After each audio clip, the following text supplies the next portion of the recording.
Hello ನಮಸ್ತೆ. News 18 digital ಕಾಂಟೆಂಟ್ಗೆ ಸ್ವಾಗತ. ನಾನು ಪ್ರಗತಿ ಶೆಟ್ಟಿ. ಕೆಲವೊಂದು ಮಾತಿದೆ, ಅಂದ್ರೆ ವ್ಯಕ್ತಿ ಗತಿಸಿದ್ರು ಕೂಡ ಅವರ ವ್ಯಕ್ತಿತ್ವ ಶಾಶ್ವತವಾಗಿ ಉಳಿಯುತ್ತೆ ಅಂತ ಹೇಳ್ತಾರೆ.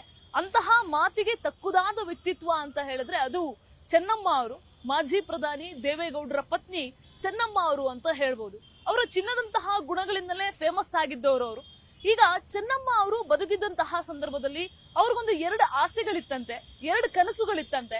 ಆ ಒಂದು ಕನಸನ್ನ ದೇವೇಗೌಡರು ಮತ್ತೆ ಅವರ ಕುಟುಂಬದವರು ಈಡೇರಿಸಿದ್ದಾರೆ. ಆದ್ರೆ ಇನ್ನೊಂದು ಕನಸು ಹಾಗೇ ಉಳ್ಕೊಂಡ್ಬಿಡ್ತು. ಆ ಕನಸಿನ ಜೊತೆಗೆ ಅವರು ಕೂಡ ಭಾರತ ಲೋಕಕ್ಕೆ ಪಯಣವನ್ನ ಬೆಳೆಸಿದ್ರು. ಹಾಗಾದ್ರೆ ಚೆನ್ನಮ್ಮ ಅವರ ಆ 2 ಕನಸು ಯಾವುದು, ಅದನ್ನ ಇವತ್ತಿನ ಈ ವಿಡಿಯೋದಲ್ಲಿ ನಾನ್ ನಿಮ್ಗೆ ಹೇಳ್ತಾ ಹೋಗ್ತೀನಿ, ಕೇಳಿ. ಮೊದಲನೇದಾಗಿ ನಿಮ್ಗೆಲ್ಲ ಗೊತ್ತಿರೋ ಹಾಗೆ ಪ್ರಜ್ವಲ್ ರೇವಣ್ಣ ಹಲವು ಆರೋಪಗಳಿಂದ ಹೊತ್ತು ಜೈಲು ಸೇರಿದ್ದಾರೆ. ಈಗಾಗಲೇ ಜೈಲು ಹಕ್ಕಿಯಾಗಿ ಜೈಲು ವಾಸಿಯಾಗಿದ್ದಾರೆ. ಪ್ರಜ್ವಲ್ ರೇವಣ್ಣ ವಿಚಾರದಲ್ಲಿ ಅವರ ಮದುವೆ ನೋಡ್ಬೇಕು ಅನ್ನೋದು ಚೆನ್ನಮ್ಮ ಅವರ ಒಂದು ಆಸೆ ಆಗಿತ್ತಂತೆ. ಅದ್ರ ಜೊತೆಗೆ ಪ್ರಜ್ವಲ್ ರೇವಣ್ಣ ಯಾವಾಗ ಜೈಲಿನಿಂದ ಬರ್ತಾರೆ ಅವ್ರನ್ನ ನೋಡ್ಬೇಕು ಅನ್ನುವಂತಹ ಒಂದು ಮಹದಾಸೆಯನ್ನ ಚೆನ್ನಮ್ಮ ಅವರು ಇಟ್ಕೊಂಡಿದ್ರಂತೆ. ಯಾವಾಗ ಕುಮಾರಸ್ವಾಮಿ ಅವರು ಬರ್ತಾರೋ, ರೇವಣ್ಣ ಬರ್ತಾರೋ, ಅವ್ರ ಫ್ಯಾಮಿಲಿ ಅವರೆಲ್ಲ ಬಂದಾಗೆಲ್ಲ ಕೇಳ್ತಾ ಇದ್ರಂತೆ, ಪ್ರಜ್ವಲ್ ರೇವಣ್ಣ ಎಲ್ಲಿದ್ದಾನೆ, ಅವ್ನ ಒಂದ್ಸಲ ನೋಡ್ಬೇಕು, ಕರ್ಕೊಂಡು ಬನ್ನಿ ಅಂತ. ಮೊದಲಿಗೆ ಎಲ್ಲರೂ ಜೈಲಲ್ಲಿದ್ದಾರೆ ಅನ್ನೋದನ್ನ ಬಹಳ ಕಷ್ಟಪಟ್ಟು ಕನ್ವಿನ್ಸ್ ಮಾಡ್ತಾರೆ. ಆದ್ರೆ ಕಾಲಕ್ರಮೇಣ ಅವರಿಗೆ ಕನ್ವಿನ್ಸ್ ಮಾಡೋದು ಕಷ್ಟ ಆಗುತ್ತೆ. ಯಾಕಂದ್ರೆ ಕಳೆದ 1 ವರ್ಷ ಇವರ ಆರೋಗ್ಯ ತೀವ್ರವಾಗಿ ಹದಗೆಡ್ತಾ ಹೋಗುತ್ತೆ. ಅದರಲ್ಲೂ ಲಾಸ್ಟ್ 6 ಮಂತ್ಸ್ ಸಿಕ್ಕಾಪಟ್ಟೆ ಹಾಳಾಗ್ತಾ ಹೋಗುತ್ತೆ. ಅಂತಹ ಸಂದರ್ಭದಲ್ಲಿ ಮನೆಯವರೆಲ್ಲ ಹೇಳ್ತಾರಂತೆ, ಇಲ್ಲ ರಿಲೀಸ್ ಆಗಿ ಬಂದಿದ್ದಾನೆ, ಆ ಕಡೆ ಈ ಕಡೆ ಏರಿಯಾದಲ್ಲಿ ಇದಾರೆ, ಅಂದ್ರೆ ಅವರ ಊರಲ್ಲಿದ್ದಾರೆ, ಬರ್ತಾರೆ ಅಂತ. ಚೆನ್ನಮ್ಮ ಅವರು ಕೊನೆ ಕಾಲದಲ್ಲಿ ಅದನ್ನೇ ನಂಬ್ಕೊಂಡಿದ್ರಂತೆ. ರಿಲೀಸ್ ಆಗಿದ್ದಾರೆ, ಆದ್ರೆ ಎಲ್ಲಿದ್ದಾರೆ ಅಂತ ಗೊತ್ತಿರಲ್ಲ, ಬಟ್ ರಿಲೀಸ್ ಆಗಿದ್ದಾರೆ ಅನ್ನೋದನ್ನ ನಂಬ್ಕೊಂಡಿರ್ತಾರಂತೆ. ಸೊ ಜೈಲಲ್ಲಿರೋ ಪ್ರಜ್ವಲ್ನ ನೋಡ್ಬೇಕು ಅನ್ನೋದು ಅವ್ರ ಒಂದು ಕನಸಾಗಿತ್ತು. ಆದ್ರೆ ಕೊನೆಗೂ ಆ ಕನಸು ಈಡೇರ್ಲೇ ಇಲ್ಲ. ಆ ಕನಸನ್ನ ಇಲ್ಲೇ ಕೈ ಬಿಟ್ಟು ಅವರು ಭಾರತ ಲೋಕಕ್ಕೆ ಪಯಣ ಬೆಳೆಸಿದ್ರು. ಜೊತೆಗೆ ಅವ್ರ ಮದುವೆ ನೋಡ್ಬೇಕು ಅನ್ನೋ ಆಸೆ ಇತ್ತಂತೆ. ಪ್ರಜ್ವಲ್ ಸೇರಿ ಇನ್ನೊಬ್ಬ ಮೊಮ್ಮಗುನ ಮದುವೆ ನೋಡ್ಬೇಕು ಅನ್ನುವಂತಹ ಆಸೆ ಇತ್ತಂತೆ. ಅದು ಕೂಡ ನೆರವೇರ್ಲಿಲ್ಲ. ಇದರ ಜೊತೆಗೆ ಚೆನ್ನಮ್ಮ ಅವರ ಇನ್ನೊಂದು ಕನಸಿತ್ತು. ಆ ಕನಸನ್ನ ಅವರ ಮಕ್ಕಳೆಲ್ಲ ಸೇರಿ ಈಡೇರಿಕೆ ಮಾಡಿದ್ರು. ಆ ಕನಸು ಯಾವುದು ಅಂತ ಕೇಳಿದ್ರೆ, ಚೆನ್ನಮ್ಮ ಅವರಿಗೆ 6 ಮಕ್ಕಳು. ನಿಮಗೆ ಗೊತ್ತಿರ್ಬೋದು, ರೇವಣ್ಣ, ಕುಮಾರಸ್ವಾಮಿ, ಅನ್ಸೂಯ, ಶೈಲಜಾ ಸೇರಿದ ಹಾಗೆ ಅವರಿಗೆ 6 ಮಕ್ಕಳಿದ್ದಾರೆ.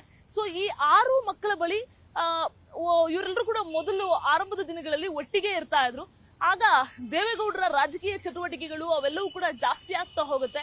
ಇದರಿಂದ ಅನ್ಸೂಯ ಅವರ ಮನೆಯಲ್ಲಿ ದೇವೇಗೌಡರು ಮತ್ತೆ ಅವರ ಪತ್ನಿ ಚೆನ್ನಮ್ಮ ಅವರು ಇರ್ತಾರೆ. ಆ ಸಂದರ್ಭದಲ್ಲಿ ಇದರಿಂದ ಮಕ್ಕಳಿಗೆ ಎಜುಕೇಶನ್ಗೆ ಡಿಸ್ಟರ್ಬ್ ಆಗಬಾರ್ದು ಅವ್ರ ಮಕ್ಕಳಿಗೆ ಅನ್ನುವಂತಹ ಕಾರಣಕ್ಕೆ ಇವರು ಸಪರೇಟ್ ಮನೆ ಮಾಡಬೇಕು ಅನ್ನುವಂತಹ ಒಂದು ಅಭಿಪ್ರಾಯವನ್ನು ವ್ಯಕ್ತಪಡಿಸ್ತಾರೆ. ಅಂದ್ರೆ ತಂದು ಅಂತ ಒಂದು ಮನೆ ಬೇಕು ಅನ್ನುವಂತಹ ಆಸೆಯನ್ನು ವ್ಯಕ್ತಪಡಿಸ್ತಾರೆ. ಆದ್ರೆ ದೇವೇಗೌಡರು ಅದಕ್ಕೆ ಜಾಸ್ತಿ ಸೊಪ್ಪಾಕೋಕ್ ಹೋಗೋದಿಲ್ಲ. ಆ ಸಂದರ್ಭದಲ್ಲಿ ಬಾಡಿಗೆ ಮನೆನಾದ್ರೂ ಹುಡ್ಕೊಂಡು ಹೋಗೋಣ ಅಂತ ಬಾಡಿಗೆ ಮನೆಯನ್ನೆಲ್ಲ ಹುಡ್ಕೊಂಡು ಹೋಗ್ತಾರಂತೆ. ಒಂದು ಕೆಲವು ತಿಂಗಳುಗಳ ಕಾಲ ಅವರು ಬಾಡಿಗೆ ಮನೆಯಲ್ಲಿ ಇರ್ತಾರೆ ಕೂಡ. ಆದ್ರೆ ನೋಡಿ, ದೇಶದ ಮಾಜಿ ಪ್ರಧಾನಿಯವರು ಅಂತವ್ರ ಹೆಂಡತಿಗೂ ಕೂಡ ಬಾಡಿಗೆ ಮನೆ ಬೆಂಗಳೂರಿನಲ್ಲಿ ಹುಡುಕೋದು ಸಿಕ್ಕಾಪಟ್ಟೆ ಕಷ್ಟ ಆಯ್ತು. ಅಂದ್ರೆ ಅಗ್ರಿಮೆಂಟ್ ಮಾಡ್ಕೊಂಡು ಹೋದಾಗ ಹೇಳ್ತಾರಂತೆ, ಶೈಲಜಾ ಅವರು ಅವ್ರ ಜೊತೆಗಿರ್ತಾರೆ ಮನೆ ಹುಡುಕುವಂತಹ ಸಂದರ್ಭದಲ್ಲಿ. ಅಗ್ರಿಮೆಂಟ್ ಮಾಡ್ಕೊಳ್ಳುವಾಗ ಕೇಳ್ತಾರಂತೆ, ಯಾರು ನೀನ್ ರೆಂಟ್ ಕಟ್ತೀಯನಮ್ಮ ಅಂತ ಶೈಲಜಾ ಅವ್ರಿಗೆ ಕೇಳ್ತಾರಂತೆ. ಆಮೇಲೆ ಇನ್ನ ಒಂದಿಷ್ಟು ಜನ ಕೇಳ್ತಾರಂತೆ, ಏನ್ ಮಾಜಿ ಪ್ರಧಾನಿ ಹೆಂಡತಿಗೆ ಮನೆ ಬೇಕಾ ಅಂತ ಒಂದು ಕುಂಕು ಮಾತುಗಳನ್ನ ಆಡ್ತಾರಂತೆ. ಇನ್ನ ಒಂದಿಷ್ಟು ಜನ ರಾಜಕೀಯದಲ್ಲಿ ಇಷ್ಟು ಹೆಸರು ಮಾಡಿದರೆ ಇವ್ರಿಗೆ ಬಾಡಿಗೆ ಮನೆನಾ ಅಂತ ಆಶ್ಚರ್ಯ ವ್ಯಕ್ತಪಡಿಸ್ತಾರಂತೆ. ಒಟ್ನಲ್ಲಿ ಪದ್ಮನಾಭ ನಗರದಲ್ಲಿ ಬಾಡಿಗೆ ಮನೆ ಹುಡುಕೋದಕ್ಕೆ ನಾನಾ ಹರಸಾಹಸವನ್ನ ಆಗಿನ ಕಾಲದಲ್ಲೇ ಚೆನ್ನಮ್ಮ ಅವರು ಅನುಭವಿಸ್ತಾರೆ. ಅದಕ್ಕಿಂತ ಜಾಸ್ತಿ ಹರಸಾಹಸ ಅನ್ನೋದಕ್ಕಿಂತ ಸಾಕಷ್ಟು ಅವಮಾನಗಳನ್ನ ಅವರು ಅನುಭವಿಸ್ತಾರೆ. ಸೊ ಈ ಎಲ್ಲ ಕಾರಣಗಳಿಂದ ಅವರು ಮನನೊಂದು ಹೋಗಿರ್ತಾರೆ. ದೇವೇಗೌಡರ ಬಳಿ ಮನವಿ ಮಾಡ್ಕೊಳ್ತಾರಂತೆ, ನಾನ್ ನಿಮ್ಮ ಇಡೀ ಜೀವನದಲ್ಲಿ ಅಂದ್ರೆ 17 ವರ್ಷದ ವಯಸ್ಸಿರುವಾಗ ನಾನು ದಾಂಪತ್ಯ ಜೀವನಕ್ಕೆ ಕಾಲಿಟ್ಟೆ. ಆವತ್ತಿನಿಂದ ಇವತ್ತಿನವರೆಗೂ ನಾನು ನಿಮ್ಮ ಹತ್ರ ಏನೂ ರಿಕ್ವೆಸ್ಟ್ ಮಾಡಿಲ್ಲ. ಒಂದು ಹಕ್ಕಿ ಕೂಡ, ಈ ಭೂಮಿ ಮೇಲೆ ಇರುವಂತಹ ಹಾರಾಡ್ತಾ ಇರುವಂತಹ ಒಂದು ಹಕ್ಕಿ ಕೂಡ ಅದಕ್ಕೋಸ್ಕರ ಒಂದು ಗೂಡನ್ನ ಕಟ್ಕೊಳ್ಳುತ್ತೆ.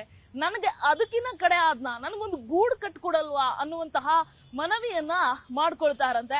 ಇದಕ್ಕೆ ಸಂಬಂಧಪಟ್ಟ ಹಾಗೆ ರಿಕ್ವೆಸ್ಟ್ ಅನ್ನ ಮಾಡ್ಕೊಳ್ತಾ ಇದ್ದ ಹಾಗೆ ದೇವೇಗೌಡರು ಅದನ್ನ ಲೈಟ್ ಆಗಿ ತಗೊಳ್ತಾರಂತೆ. ಅಂದ್ರೆ ಆಕಾಶವನ್ನು ತೋರಿಸ್ತಾ ಒಂದ್ ಮಾತು ಹೇಳ್ತಾರಂತೆ, ಅಲ್ಲಿರುವುದು ನಮ್ಮನೆ, ಇಲ್ಲಿರುವುದು ಸುಮ್ಮನೆ, ಅಲ್ಲಿರುವುದು ನಮ್ಮನೆ ಅಂತೆಲ್ಲ ಹೇಳ್ತಾರಂತೆ. ಆ ವಿಚಾರನ ಹೇಳ್ತಾ ಒಂದಷ್ಟು ಹಾಡು ಹೇಳ್ತಾ ಅವ್ರ ವಿಚಾರನ, ಅವರ ಅಭಿಪ್ರಾಯವನ್ನ ತಳ್ಳಿ ಹಾಕಿ ಹೋಗ್ತಾರಂತೆ. ಅಂದ್ರೆ ಬೇಡ, ನಮಗ್ ಸದ್ಯಕ್ಕೆ ಮನೆ ಬೇಡ ಅನ್ನುವಂತಹ ಅರ್ಥದಲ್ಲೇ ಇರ್ತಾರಂತೆ. ಆದ್ರೆ 2001ರಲ್ಲಿ ಅವ್ರ ಮೇಲೆ ಆಸಿಡ್ ಅಟ್ಯಾಕ್ ಆಗುತ್ತೆ. ಅದಾಗಿ ಬಂದಂತಹ ಸಂದರ್ಭದಲ್ಲೂ ಕೂಡ ಮನೆಯನ್ನ ಮಾಡ್ಲೇಬೇಕು ಅನ್ನುವಂತಹ ಜಿದ್ದಿಗೆ ಬೀಳ್ತಾರೆ. ಆ ಸಂದರ್ಭದಲ್ಲಿ ಅನ್ಸೂಯ ಅವರು ಜೊತೆಗೆ ಅವರ ತಂಗಿಯಾಗಿರುವಂತಹ ಶೈಲಜಾ ಅವರ ಒಂದು ನೇತೃತ್ವದಲ್ಲಿ, ಅವರ ಮುಂದಾಳತ್ವದಲ್ಲೇ ಒಂದು ಮನೆಯನ್ನ ಕಟ್ತಾರೆ. ಆಗಿನ ಕಾಲದಲ್ಲಿ ಸುಮಾರು 36 ಲಕ್ಷ ಲೋನ್ ತಗೊಂಡು ಅವರ ಮಕ್ಕಳೆಲ್ಲ ಸೇರಿ ಅವ್ರಿಗೊಂದು ಮನೆ ಕಟ್ಕೊಡ್ತಾರೆ. ಆ ಮನೆ ಕಟ್ಟೋದಕ್ಕೆ ಅವರಪ್ಪ ಅಂದ್ರೆ ದೇವೇಗೌಡರ ಕನ್ಸೆಂಟ್ ಬೇಕಲ್ಲ, ಅವರ ಪರ್ಮಿಷನ್ ಅನ್ನು ತಗೊಂಡು ಶೈಲಜಾ ನೇತೃತ್ವದಲ್ಲಿ ಅವರ ಉಳಿದಂತಹ ಸಹೋದರೆಲ್ಲ ಸಾಥ್ ಕೊಟ್ಟು ಒಂದು ಮನೆಯನ್ನ ಕಟ್ತಾರಂತೆ. ಇಡೀ ಜನ್ಮದಲ್ಲಿ, ಇಡೀ ಜೀವನದಲ್ಲಿ ಚೆನ್ನಮ್ಮ ಅವರು ಆಸೆ ಪಟ್ಟಿದ್ದು, ಬಾಯಿ ಬಿಟ್ಟು ಕೇಳಿದ್ದು, ನಂಗೆ ಇಂಥದ್ದೊಂದು ಬೇಕು ಅಂತ ಹೇಳಿದ್ದು ಅದೇ ಒಂದು ಮನೆ ಅಷ್ಟೇ ಅಂತೆ. ಅದಾದ್ಮೇಲೆ ಕಳೆದ ಕೆಲವು ವರ್ಷಗಳ ಆದ್ಮೇಲೆ ಶೈಲಜಾ ಅವರೇ ಸಪರೇಟ್ ಆಗಿ, ಅಂದ್ರೆ ಅವ್ರು ಕೊನೆಯ ದಿನಗಳಿದ್ರಲ್ಲ, ಆ ಮನೆಯನ್ನ ಶೈಲಜಾ ಅವರೇ ಕಟ್ಟಿಸ್ತಾರೆ. ಅದರಲ್ಲಿ ಒಂದು ಫ್ಲೋರ್ ಸಪರೇಟ್ ಆಗಿ ದೇವೇಗೌಡರು ಮತ್ತೆ ಚೆನ್ನಮ್ಮ ಅವರಿಗೋಸ್ಕರನೇ ಮೀಸಲಿಡ್ತಾರೆ. ಇಲ್ಲೇ ನೀವು ಇರ್ಬೇಕು ನಮ್ ಜೊತೆಗೆ ಅಂತ ಹೇಳಿ ಅವ್ರನ್ನ ತಮ್ಮ ಮನೆಯಲ್ಲೇ ಇರಿಸ್ಕೊಳ್ತಾರೆ. ಯಾಕಂದ್ರೆ ಆರೋಗ್ಯ ಹದಗೆಡ್ತಾ ಇರುತ್ತೆ. ಸೊ ಹಾಗಾಗಿ ನಾನಾ ಕಾರಣಗಳಿಂದ ನಮ್ ಜೊತೆಗೆ ಇರ್ಬೇಕು ಅಂತ ಅವ್ರನ್ನ ತಮ್ಮ ಮನೆಯಲ್ಲೇ ಇರಿಸ್ಕೊಳ್ತಾರೆ. ಚೆನ್ನಮ್ಮ ಅವರ ಇಡೀ ಜೀವನದ 2 ಆಸೆ, ಅಂದ್ರೆ ಒಂದು ಅವರ ಮನೆ ಕಟ್ಟಬೇಕು ಅನ್ನುವಂತ ಆಸೆ ಇತ್ತು, ಅದು ಈಡೇರ್ತು. ಆದ್ರೆ ಪ್ರಜ್ವಲ್ ರೇವಣ್ಣ ನೋಡ್ಬೇಕು ಅನ್ನುವಂತಹ ಆಸೆ ಈಡೇರಲೇ ಇಲ್ಲ. ಹಾಗೆ ಅವರು ಭಾರತ ಲೋಕಕ್ಕೆ ಪಯಣವನ್ನ ಬೆಳೆಸಿದ್ರು. ಅದನ್ನು ಹೊರತುಪಡಿಸಿದ್ರೆ ತನ್ನ ಇಡೀ ದಿನವನ್ನ ದೇವ್ರ ಕೋಣೆಯಲ್ಲೇ ಕಳೀತಾ ಇದ್ರಂತೆ. ಬಂದು ಹೋಗ್ತಾ ಇದ್ದವ್ರಿಗೆಲ್ಲ ಉಪಚರಿಸೋದು, ಬೆಳಗ್ಗೆಯಿಂದ ಮಧ್ಯಾಹ್ನದವರೆಗೂ ದೇವ್ರ ಕೋಣೆಯಲ್ಲೇ ಕಾಲ ಕಳೀತಾ ದೇವರ ಪ್ರಾರ್ಥನೆಯಲ್ಲೇ ತೊಡಗಿಕೊಂಡಿದ್ರು. ಅದೇ ಕಾರಣಕ್ಕೆ ಕೊನೆಯದಾಗಿ ಅವರು ಉಸಿರಾಟವನ್ನು ನಿಲ್ಲಿಸಿದ ಮೇಲೂ ಕೂಡ ಅವರು ನಂಬಿದಂತಹ ದೇವಸ್ಥಾನಗಳಿಂದಲೇ ಅವರಿಗೆ ಸಾಕಷ್ಟು ಸೀರೆಗಳು ಬರುತ್ತಂತೆ. ಅದೇ ಸೀರೆಯಲ್ಲಿ ಅವರು ಸಮಾಧಿಯವರೆಗೂ ಕೂಡ ಅದೇ ಸೀರೆಯನ್ನ ಅವ್ರಿಗೆ ಉಡಿಸಿರ್ತಾರೆ. ಸೊ ಹೀಗೆ ನಾನಾ ವಿಚಾರಗಳಿಂದ ಚೆನ್ನಮ್ಮ ಅವ್ರನ್ನ ಜನ ಪ್ರೀತಿಸ್ತಾರೆ. ಚೆನ್ನಮ್ಮ ಅವರ ವ್ಯಕ್ತಿತ್ವಕ್ಕೆ ಜನ ಅಭಿಮಾನಿಗಳಾಗಿದ್ದಾರೆ ಅಂದ್ರೆ ಪ್ರಾಯಶಃ ತಪ್ಪಾಗ್ಲಿಕ್ಕಿಲ್ಲ. ನಿರ್ಭೀತ, ನಿಷ್ಪಕ್ಷಪಾತ, ವಿಶ್ವಾಸಾರ್ಹ ಸುದ್ದಿಗಳಿಗೆ ಮತ್ತೊಂದು ಹೆಸರಾಗಿರುವ ನ್ಯೂಸ್ 18 ಕನ್ನಡ ಈಗ ಆಪ್ನಲ್ಲೂ ಲಭ್ಯವಿದೆ. ದಯವಿಟ್ಟು ಇಲ್ಲಿರುವ QR ಕೋಡ್ ಸ್ಕ್ಯಾನ್ ಮಾಡಿಕೊಂಡು ಆಪ್ ಡೌನ್ಲೋಡ್ ಮಾಡೋದಕ್ಕೆ ಮರಿಬೇಡಿ. ನಿಮ್ಮ ಬೆಂಬಲ ಹೀಗೆ ಸದಾ ನಮ್ಮೊಂದಿಗಿರಲಿ. ಧನ್ಯವಾದ.